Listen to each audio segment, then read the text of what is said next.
Mercury retrograde. Oh, yes. It's a bit overdone, isn't it, talking about Mercury retrograde?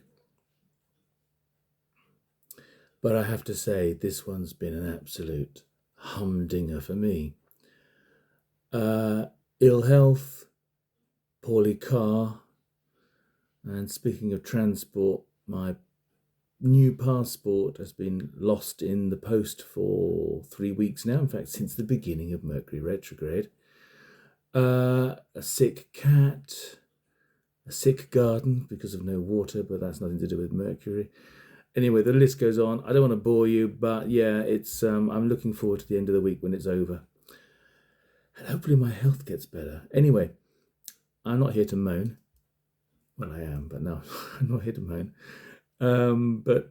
Yeah, I feel for you if you've been experiencing the usual Mercury retrograde problems, but they seem to be on acid at the moment. Anyway, I'm here to talk about psychic messages and images that I've received over the last few months, actually, but bringing it up to date, and then I'll try and do a regular psychic update on what I've received on global events, geopolitical events, and so on. Now, there's a big movement in the, I call it love and light fraternity, of which I consider myself a part, to not talk about the bad stuff. And for obvious reasons, because for a start, you can manifest it if you concentrate on the bad stuff too much. What is it? Energy goes where something flows. You know the one. And at the same time, we need to self-preserve ourselves and our own sanity by staying in our own bubble at this time. I think a bubble of light. And if you want me to do a video about protection, then let me know in the comments. But I've been receiving so many messages just recently that I think it is only just and fair to share them, because what's the point of them all being up here rather than out there? Anyway, so for several weeks, this is several weeks before the Iran war,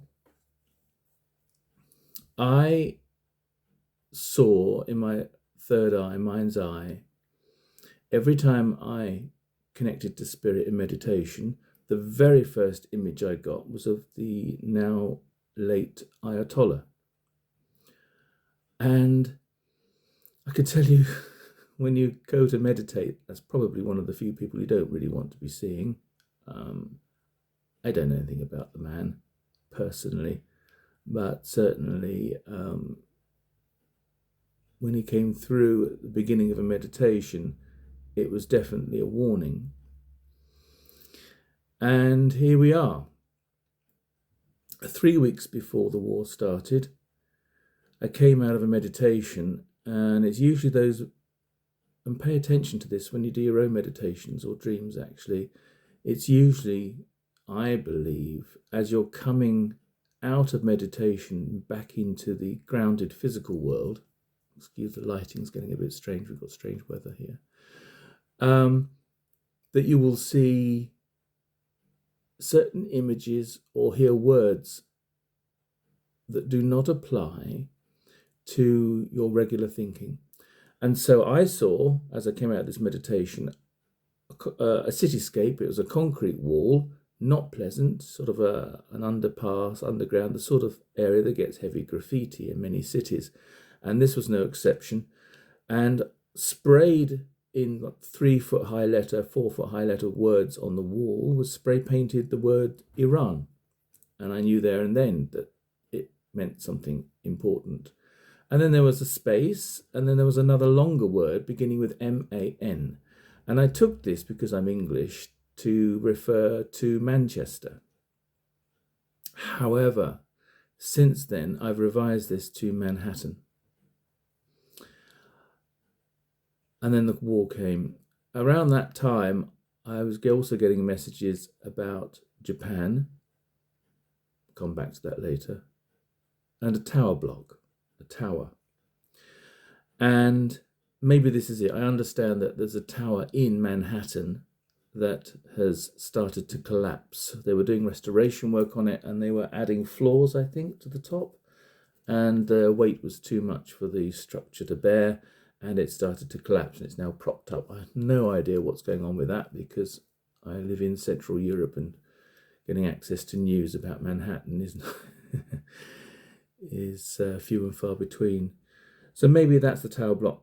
And then in more recent times, every time I started to do a meditation, I'm getting the Statue of Liberty crown. Not the whole figure, not the whole statue, just the eyes, forehead, and crown, as if, I'm flying around in a helicopter or something. And that occurred over a 2-3 week period. It's stopped now, but there's some relevance there. Now, I wasn't sure if it was relevant to liberty itself, liberty in America being eroded, or generally across the globe being eroded, or specific to the actual physical statue and to New York. But if I get an update on that, I'll let you know. At the same time, I was also getting, but I think this is a message for me, but I'll mention it anyway. I was getting the Pharaoh Tutankhamun. I was, again, closed my eyes, started to meditate. The first image to come through was the golden face of his sarcophagus. I'm sure that you're all familiar with it. The beautiful golden face of the young deceased king. Again, the relevance, I don't know, does it refer to Egypt? Does it refer to gold? Does it refer to the pharaohs? I am working with the Egyptian sun gods at the moment, so I suspect it was a message from me. But again, I mention it in case one of you has experienced similar. There's a well-known UK politician that sadly was unalived recently, that I foresaw. The moment I'm trying to hone the ability, these skills, if you want to call them that, because I get images and words, or images in the media or social media will stick out to me. I think other psychics will understand this.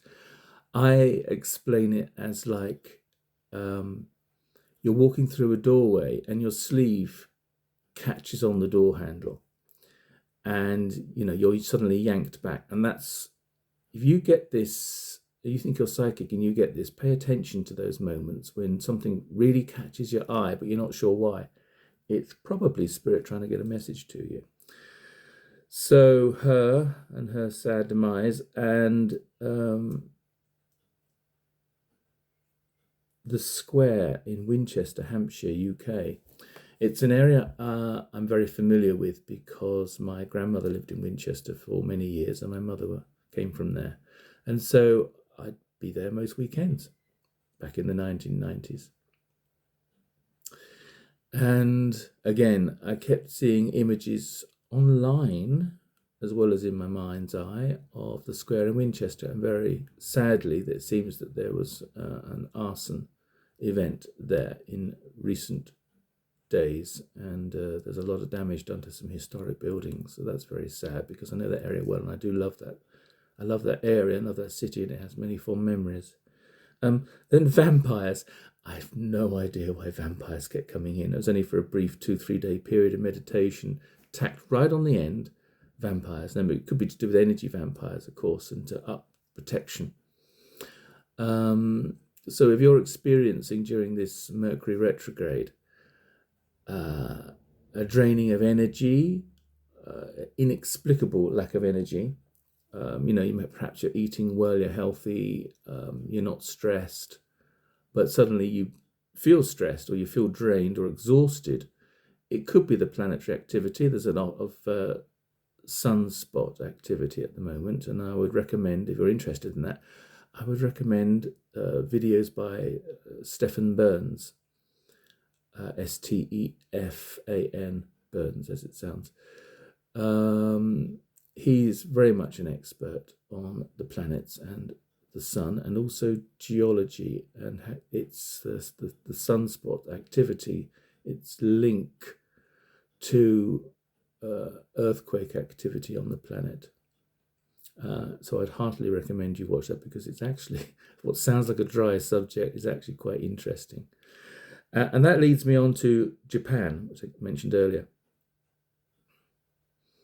For maybe, well, before the present round of earthquakes that occurred, and the very big one in Venezuela was very sad. I didn't see Venezuela at all, I admit, but I did see, and I have seen, Japan regularly in recent weeks, and the Ring of Fire, which is, I believe it's a highly active earthquake zone off the coast of North California, Alaska, and stretching across to Philippines, Indonesia, Japan, and of course ultimately Australia and New Zealand. Now, this is actually my second video, Mercury retrograde. I did one yesterday. I felt awful. I was quite unwell yesterday. I looked drained. I looked awful, but I uploaded it anyway. I was going to put it out. And in that video, I used my divining rods to ask questions, but I wasn't satisfied with the results, hence me re-recording this video here now. Now, there has already been, it's not been widely reported in the West, and it's quite shameful that it hasn't, but, you know, the Philippines has been badly affected by the recent earthquakes, and there was an earthquake off the coast of Japan. I don't know whether Indonesia was affected, but I would imagine so. And I believe that there's been another one since, and the effects felt off the coast of California. So maybe that's it. You know, I'll do more meditations, of course. I do them every day, and if I get any updates on that, I will come back on here and let you know. But certainly, if you watch Stephen Burns's recent videos, you'll see that today, I think this day and tomorrow, we're due to be hit by a massive sunspot activity. There's a coronal hole, and the plasma is about to hit our ionosphere on Earth. This may cause electrical problems, may knock out satellites, it may cause power lines, power grids to go off on the planet where it's going to be chiefly affected. I believe Stephen Burns said that the main area to be affected is likely to be North America area and out in the Pacific, I believe it would be. Now, but Stephen Burns has a theory, and I believe it to be true, that this major sun activity, because it does tie in with events, will cause more earthquakes and possibly volcanic activity on the planet. So we cross our fingers and hope that we will not be too badly affected. Let me look at my list. I think I've covered everything. I've rattled through it very quickly. My video yesterday was over 20 minutes, and this is, I think, I haven't got my glasses on, I think this is about 13-14 minutes so far, so I've cut out a lot of waffle, so that's good. If you want me to do divining yes and no questions to geopolitical questions, then let me know in the comments, and I'll do that for you by all means. I do find that quite fascinating. You have to be quite centered in the right movement, not when ill like I was yesterday, because although I got the results, they were very slow, and you know, the rod activity was slow and not at all. I don't know. I wasn't feeling comfortable with it, so I think it's best that I re-recorded this video. So yes, there we are. There's the video for today. I'll try and upload this today. And let me know if you have any questions, or perhaps you would like a video on how to use divining rods, or how to divine and so forth, because you can divine for many things, not just water. You can ask yes or no questions, as I'm sure you've seen online. Divine for water, divine for electricity, metal, anything in the ground that you're seeking. it's all there. It's all available to you. And I'd say it doesn't need special skills. It doesn't really. And many people are gifted in this regard. They're energy workers. If you work with Reiki, for example, then I have absolutely no doubt that you'll be able to do divining with little or no problem. But anyway, I'm waffling now. So thanks very much, and I hope to see you soon. Bye for now.